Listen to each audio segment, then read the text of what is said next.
नमस्ते। हिंदी की इस क्लास में आप सब लोगों का स्वागत है। नए साल में नए वीडियोस के साथ हम लोग मिल रहे हैं। पिछले वीडियो में हमने शंभू खंड काव्य पर बात की थी। स्नातक तृतीय वर्ष बीए फाइनल के फर्स्ट पेपर में शंभू खंड काव्य हम पढ़ रहे हैं। 3 अलग अलग पद्यांशों के वीडियोस के माध्यम से कथानक सुचारू रूप से आगे बढ़ रहा है। शंभू के एक दलित ऋषि है जो तपस्यारत है वन में। इधर नगर में एक ब्राह्मण पुत्र की मृत्यु का उत्तरदायी अनचाहे ही शंभू को मान लिया गया है। शंभू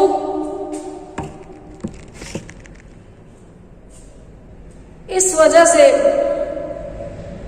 मृत्यु को प्राप्त होगा कि एक ब्राह्मण के बेटे की मृत्यु हो गई अपात्र के तपस्या करने के द्वारा। इस तपस्या का वो अधिकारी है या नहीं, ये इस खंड काव्य के अंत में एक लंबी चर्चा राम के साथ शंभू की बातचीत के बाद तय होगा। और वैसे एक स्वतंत्र चेता, एक स्वतंत्र व्यक्ति होने के नाते हर व्यक्ति ऐसी हर चीज का अधिकारी है जो मानवता के विरुद्ध नहीं है। सॉरी। अब राम को प्रजा लांछित कर रही है, राम की थू थू हो रही है कि कैसा राम राज्य है ये, कि एक तो ब्राह्मण ऊपर से जवान, ऐसी मृत्यु हो गई। राजा का जरूर इसमें दोष है। देखिए, पिछले वीडियोज में सारी बातें मैं क्लियर कर चुकी हूं कि क्यों किसी का दोष किस मानसिकता के तहत लगा दिया जाता है। बहुत बार दोष सही भी होता है। हम जिनके पालक हैं, पालनहार हैं, उनको बहुत अर्थों में तो मानवीय बनाने में हमारा योगदान होता है और बहुत बार उनकी गलतियों के लिए हम जिम्मेदार नहीं होते, लेकिन परिस्थितियां या कुछ ना कुछ तो जिम्मेदार होता ही है। नारद मुनि ने वशिष्ठ को रास्ते में रोका जब वो राम के पास जा रहे थे और किस तरह से उन्होंने शंभू के अंततः मारे जाने की घोषणा की और राम का कोई कल्याण नहीं होगा अगर वो ब्राह्मण पुत्र का बदला नहीं लेंगे, सब उसने बताया। वशिष्ठ ने भी इंद्र और देवताओं के विलासी प्रवृत्ति पर कटाक्ष किया, हाथ जोड़कर नारद को विदा किया। दरबार में आए, दरबार में ये फैसला हुआ कि राम जाएंगे और राम वन में अकेले जाएंगे, अपने साथ अंगरक्षक, सभासद, बॉडीगार्ड कोई नहीं लेके जाएंगे। चाहे शंभू उनको वन के जिस भी क्षेत्र में मिले, लेकिन राम अकेले जाएंगे। यहां तक हमने कर लिया था। हमारा सर्ग समाप्त हो गया था, द्वितीय सर्ग प्रारंभ हुआ था। राम को वन में भेजने के लिए पूरी तैयारी हुई। रथ में राम आरूढ़ हुए और राम निकल पड़े।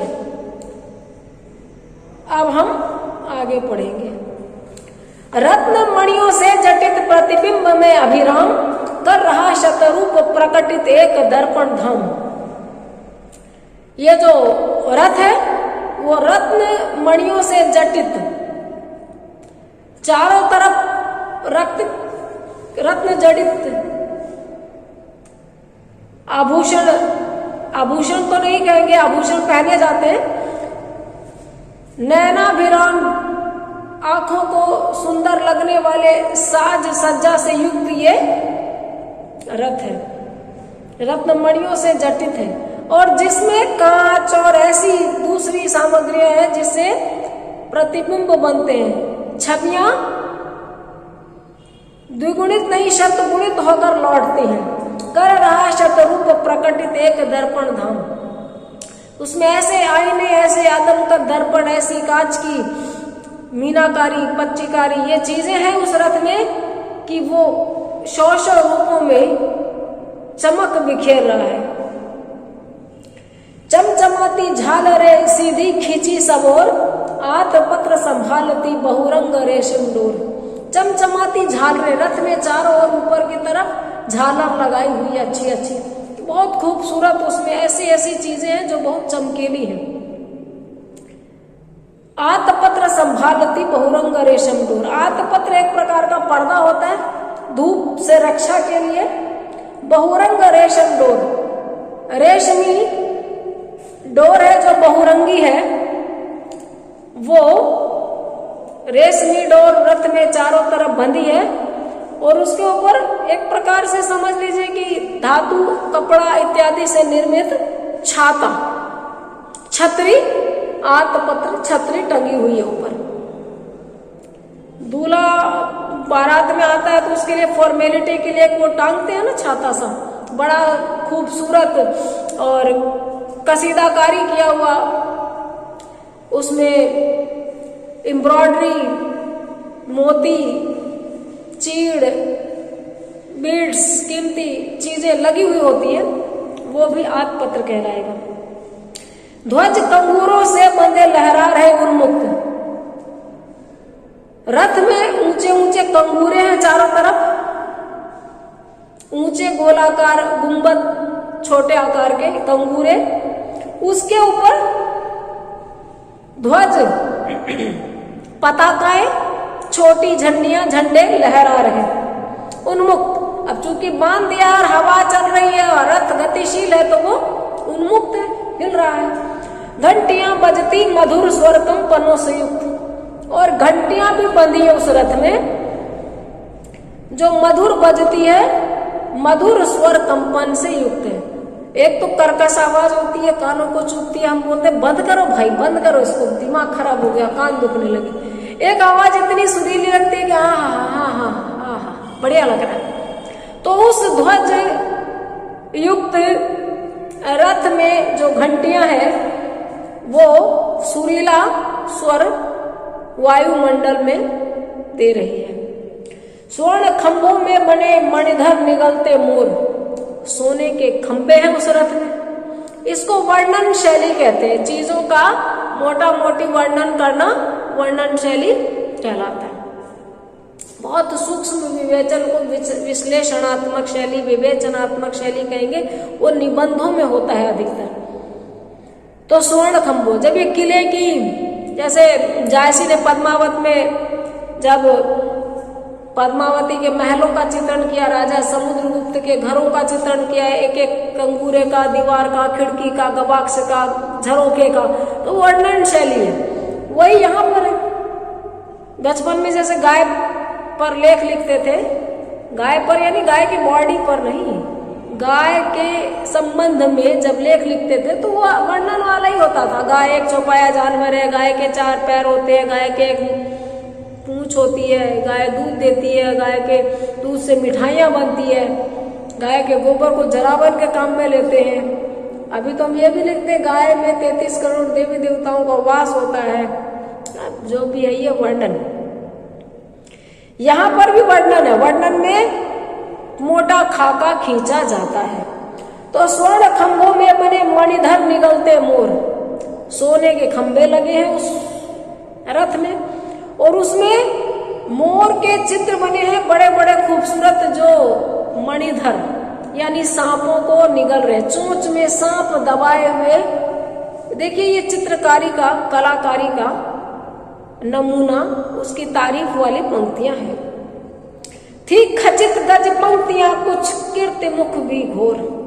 उसमें घोड़े की नहीं सॉरी हाथी की पंक्तियां भी बनी थी। आप बेडशीट भी देखते होंगे, ऐसे एक के बाद एक हाथी बनाए हुए होते हैं, हाथी की सूंड आगे निकली हुई होती है। ऐसे हाथियों की पंक्तियों को गज पंक्तियां कहा गया। खूब सारे एक सिरा में, एक लाइन में एक सिरे से हाथी बनाए हुए।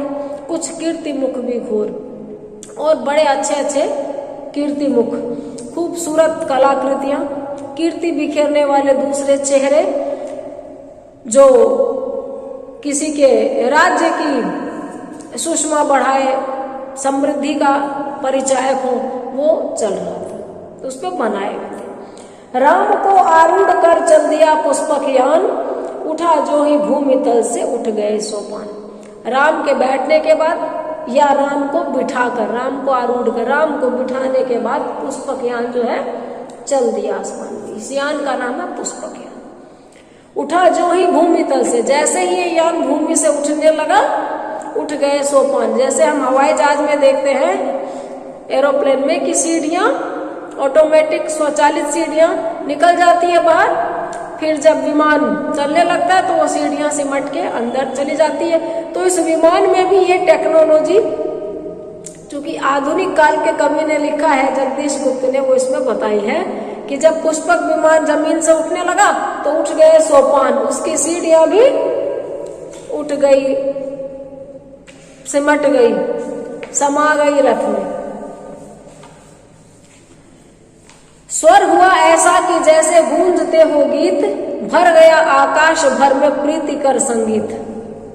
स्वर ऐसा हुआ जैसे गीत गूंजते हो। रथ की आवाज कर्कश नहीं थी। हवाई जहाज की आवाज से कान खराब होने लगते हैं। बच्चों को तो अच्छा लगता है, बच्चे हम छोटे थे भाग भाग के देखने जाते थे, और हवाई जहाज एरोप्लेन। लेकिन इस रथ की आवाज को देख के कोई भागता नहीं है, इसको देखने के लिए भागते हैं। ऐसा लग रहा जैसे गूंजते हो गीत। स्वर हुआ ऐसा कि जैसे मानो स्वर गूंज रहे। भर गया आकाश भर में प्रीति कर संगीत। और आकाश में उड़ता है पुष्पक विमान, तो सारे तरफ आकाश में ऐसा लगा प्रीति का संगीत घुल गया। बड़ा प्लीजेंट म्यूजिक, आनंददायी स्वर लहरियां संगीत की गूंजने लगी आकाश में। एक झंझावात सा स्वर हुआ ऐसा कि जैसे मानो, यह उत्प्रेक्षा अलंकार है, एक चीज में दूसरी चीज की संभावना करना। चल तो रहा है विमान और ऐसा लग रहा है कि गीत गूंजते हो, तो विमान के स्वर में गीत की आवाज की कल्पना करना उत्प्रेक्षा अलंकार है। एक झंझावात सा, अब झंझावात सा यहाँ पर उपमा अलंकार है। मन को गया झकझोर, देखते गर्दन उठाए सब उसी की ओर। एक तूफान सा भी आ गया, खूबसूरत तूफान, अच्छा सा सबको लगा, मन को झकझोर गया। सबका मन एकदम, अरे ये क्या, इतना सुंदर संगीत, ये ऐसी हलचल, ये स्वर लहरियां।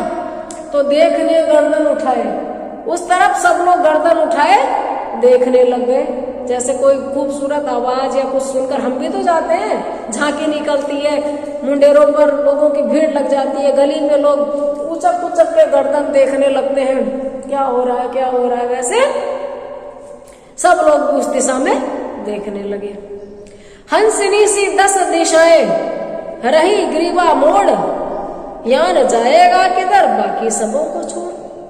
हंसनी की 10 दिशाएं, हंसिनी की नहीं होगा, हंसिनी सी 10 दिशा, हंसिनी सी मैंने शुरू में सही पढ़ा था। हंसिनी के समान 10 दिशाओं ने अपनी ग्रीवा मोड़ ली। 10 दिशाएं मानी जाती है, पूरब पश्चिम उत्तर दक्षिण की तरह आकाश पाताल ऊपर नीचे दाएं बाएं जब मिला के 10 मानते हैं। तो जैसे हंसिनी अपनी गर्दन मोड़ करके देखती है कि किधर क्या जाना है, किधर से निकले, 10 दिशाएं अपनी गिरवा मोड़ के देख रही, यान जाएगा किधर बाकी सबों को छोड़। सब दिशाओं को छोड़कर एक किस दिशा की तरफ यान बढ़ेगा। हर दिशा उन उत्सुक बनी थी, पंख अपने खोल, रूप रस में दिया किसने मधुर कलरव घोल। पहले वाले में हंसनी सी 10 दिशाएं उपमा अलंकार है, इस बार मानवीकरण अलंकार है। प्राकृतिक उपमानों को जब मनुष्यों की तरह व्यवहार करते दिखाते हैं, क्रियाकलाप करते दिखाते हैं, तो वहां मानवीकरण अलंकार होता है। तो हर दिशा उत्सुक बनी थी, पंख अपने खोल, पक्षी खोलते हैं पंख अपने, हर दिशा उत्सुक बनी थी, अपने पंख खोल के हर दिशा उत्सुक बन रही थी। रूप रस में घोल के दिया किसने? मधुर कलरव को। ये चारों तरफ आकाश में जो खूबसूरत परिदृश्य दिखाई दे रहा है, ऐसा लग रहा है किसी ने मधुर कलरव घोल दिया। ये मधुर कलरव किसने घोला? ये खूब मीठी मीठी पक्षियों की आवाज चहुं दिशाओं में, चारों तरफ भी नहीं, 10 दिशाओं में किसने घोल दी? हुई उसकी गति नियंत्रित ले मनस आधार, यान चलता राम के संकल्प के अनुसार। इस यान की एक और बड़ी खासियत दिखा दी इन्होंने कि इसको चलाने के लिए ड्राइवर की जरूरत नहीं है, चालक की जरूरत नहीं है, मन के संकल्प के आधार पे चलता है। हुई उसकी गति नियंत्रित ले मनस आधार, मन का आधार पाकर, पहले तो इधर उधर किस दिशा में कुछ फाइनल नहीं था, रथ चल रहा, पुष्पक यान चल रहा। रथ तो धरती पे चलता है, ये तो यान है ना भाई, आकाश में चलेगा। तो उसकी गति नियंत्रित हुई स्वचालित गति से, मन का आधार लेकर। यान चलता राम के संकल्प के अनुसार। जैसा जैसा राम सोचते कि अब इस यान को सीधे चलना चाहिए, तो यान सीधे चलने लगता। अब इस यान को लेफ्ट ले लेना चाहिए या राइट ले लेना चाहिए, तो यान लेफ्ट या राइट हो जाता। जैसा राम के मन में संकल्प आता, जैसा राम मन में सोचते कि अब इस दिशा में इस यान को बढ़ना चाहिए, उस दिशा में वो यान बढ़ जाता। बड़ा कमाल का यान है। उठ गया वह बादलों की सतह से ऊपर, किंतु चिंतित राम के लोचन लगे भूपर। उठ गया वह बादलों की सतह से ऊपर। ये जो यान है, ये बादलों से ऊपर चला गया, बादलों के पार चला गया। जैसे हमारी पतंगे चली जाती है कई बार, होके डोर पे सवार चली बादलों के पार, चली चली रे पतंग मेरी चली रे।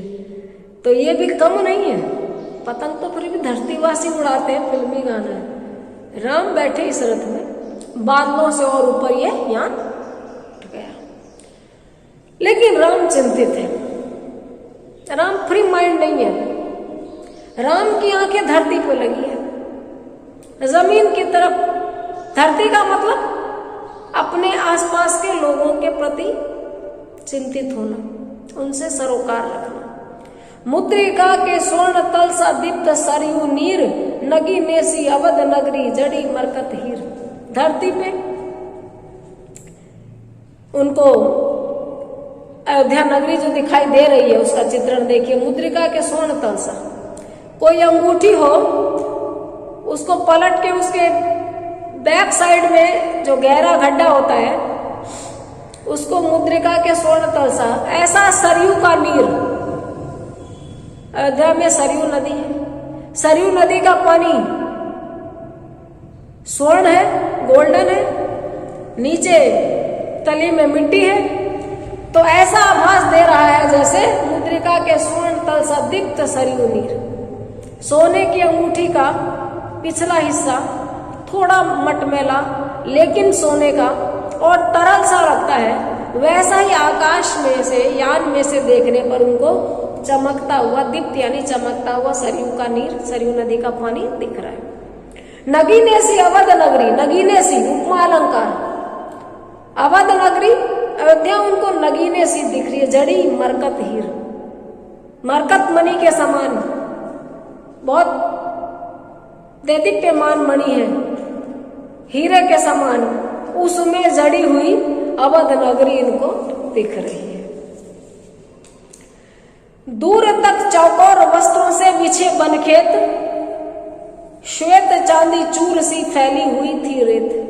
दूर तक चौकोर वस्त्रों से, खेत चौकोर आकार के दिख रहे हैं, दूर तक बिछे हुए वन और खेत। आकाश से देखो तो इनको हरियाली ज्यादा होगी उधर। हम लोग तो आकाश से देखते हैं अगर, तो फैक्ट्रियां, धुआं, इंडस्ट्रियल एक्टिविटीज, इंडस्ट्रियल एरिया से फैली गई प्रदूषण की भयावह तस्वीरें दिखाई देती है। लेकिन राम को उनको वन दिखाई दे रहे, खेत दिखाई दे रहे, चौकोर वस्त्रों से, ऐसा लग रहा है चौड़े चौड़े चौकोर कपड़े धरती पर किसी ने बिछा दिए, श्वेत चांदी चूर सी फैली हुई थी रेत, और रेतीले जो इलाके थे वो भी प्रदूषित नहीं थे, साफ सुथरे थे, ऐसा लग रहा था श्वेत यानी सफेद चांदी के चूरे जैसे रेत किसी ने बिखेर रखी हो, बुरक रखी हो, चारों तरफ जो रेत थी वो साफ सुथरी थी, रजत चूर्ण की तरह लगती थी, चांदी के चूरे के समान सफेद सफेद रेत उनको दिख रही थी। आगे और भी बहुत कुछ पढ़ाना है, अगले वीडियो में पढ़ेंगे हम इसको। आज इतना ही, गौर से देखिए, सुनते रहिए, बने रहिए। Have a nice day.